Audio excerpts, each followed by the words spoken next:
ការរីកចម្រើនយ៉ាងឆាប់រហ័សនៃបច្ចេកវិទ្យាក៏បានបង្កើតបញ្ហាប្រឈមថ្មីៗជាច្រើនជាពិសេសបទល្មើសឆបោកតាមប្រព័ន្ធអនឡាញ online scam បទល្មើសជនអន្តោប្រវេសន៍ខុសច្បាប់និងបទល្មើសជាច្រើនផ្សេងទៀតដែលភាគច្រើននៃបទល្មើសទាំងនេះតែងពួនសម្ងំលួចលាក់ប្រព្រឹត្តនៅតាមទីតាំងប្រមូលផ្ដុំមួយចំនួន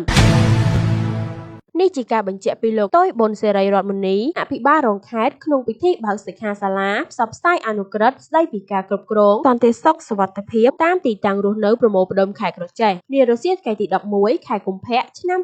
2026ទន្ទឹមនឹងការរីកចម្រើនលើគ្រប់វិស័យសេដ្ឋកិច្ចកម្ពុជាក្នុងពេលបច្ចុប្បន្នបានធ្វើឲ្យមានការរីកចម្រើនយ៉ាងឆាប់រហ័សលើវិស័យសំណង់ជាពិសេសការអភិវឌ្ឍលំនៅឋានបែបទំនើបជាច្រើនដូចជាបុរីខុនដូអាផាតមិនរីសតបឹងកាឡូផ្ទះសំណាក់សន្តាគារជាដើមលំនៅឋានទាំងនេះគឺជាទីតាំងដែលមានមនុស្សជាច្រើនចម្រុះជាតិសាសន៍រស់នៅប្រមូលផ្ដុំដើម្បីប្រកបមុខរបរនិងបំពេញការងារផ្សេងៗលោកបញ្ជាក់ទៀតថាក្នុងបរិបទបែបនេះបញ្ហាសន្តិសុខនិងសណ្ដាប់ធ្នាប់សាធារណៈក៏បានលេចចេញឡើងក្រោមរូបភាពផ្សេងៗនៅតាមទីតាំងរស់នៅប្រមូលផ្ដុំមួយចំនួននិងបានបង្កផលប៉ះពាល់ដល់សន្តិសុខសុវត្ថិភាពប្រជាពលរដ្ឋដែលរស់នៅតាមទីតាំងទាំងនោះជាក់ស្ដែងបទល្មើសផ្សេងៗដែលសមត្ថកិច្ចបង្ក្រាបបានត្រូវបានបង្កឡើងដោយមុខសញ្ញាដែលបានពួនសង្ងំនិងស្នាក់នៅក្នុងទីតាំងរស់នៅប្រមូលផ្ដុំមួយចំនួនបន្ថែមពីនោះក្នុងកំឡុងពេលដែលចាត់តាំងអនុវត្តវិធានការបោសសម្អាតទីតាំងប្រព្រឹត្តបទល្មើសឆបោកតាមប្រព័ន្ធបច្ចេកវិទ្យា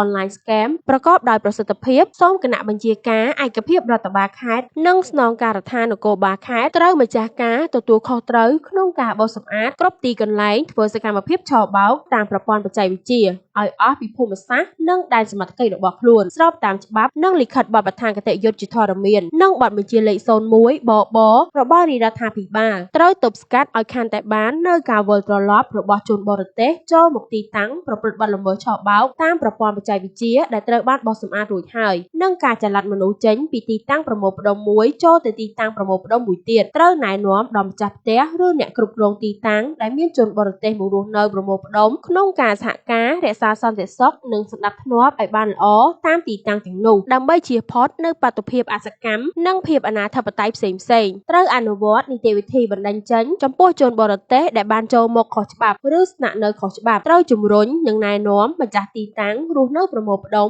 ឬអ្នកគ្រប់គ្រងទីតាំងរស់នៅប្រមូលផ្ដុំឲ្យអនុវត្តកាតព្វកិច្ចរាយការណ៍វត្តមានជនបរទេសមកស្នាក់នៅស្របតាមសេចក្តីណែនាំរបស់ក្រសួងមហាផ្ទៃដែលកំណត់ឲ្យរាយការណ៍វត្តមានជនបរទេសនៅក្នុងប្រព័ន្ធ FPCS និងត្រូវអនុវត្តវិធានការដាក់ពិន័យចំពោះម្ចាស់ទីតាំងរស់នៅប្រមូលផ្ដុំឬអ្នកគ្រប់គ្រងទីតាំងរស់នៅប្រមូលផ្ដុំដែលមិនរាយការណ៍ពីវត្តមានជនបរទេសដែលចូលមកស្នាក់នៅទីតាំងរបស់ខ្លួន